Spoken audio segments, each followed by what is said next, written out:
wesifundazwe saseGauteng ube neseshini yokuqwashisa eDiepkloof ekuqaleni kwanamhlanje ubikela abaholi bendawo ngengqungquthela ye-G20 ezayo kanye nezinzuzo zayo ezingase zibe khona emphakathini yasemalokishini.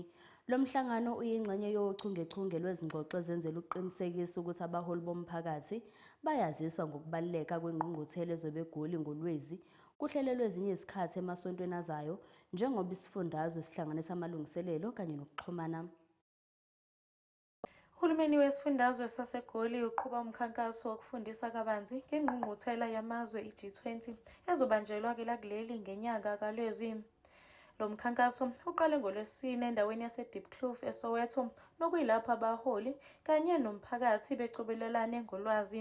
G20 is going to be the world's premier forum for economic cooperation. Bahlangana pha, but at the end they must bring money to us. They must bring investors and investment here. The investment that will change our lives. And it may not be your life, but it may be the life of your son, your child that you gave birth, your grandchild. That is why umama athi masiqokelele naba basestrateni abatyinsangu. Sibalungise so that people can see if they are investing here. They are investing for a better country. Ayo country bolileyo. A country that takes themselves serious.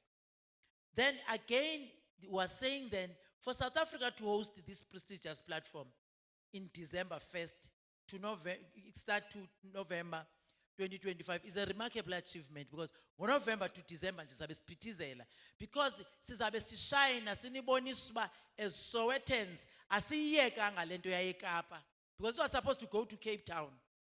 Now we are fighting space for yourselves to know that this belongs here.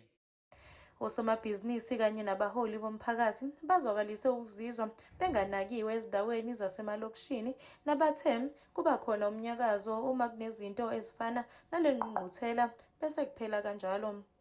Ezindabeni zeSoweto TV, ngikunokulunga Mthembu ngiseDiepkloof.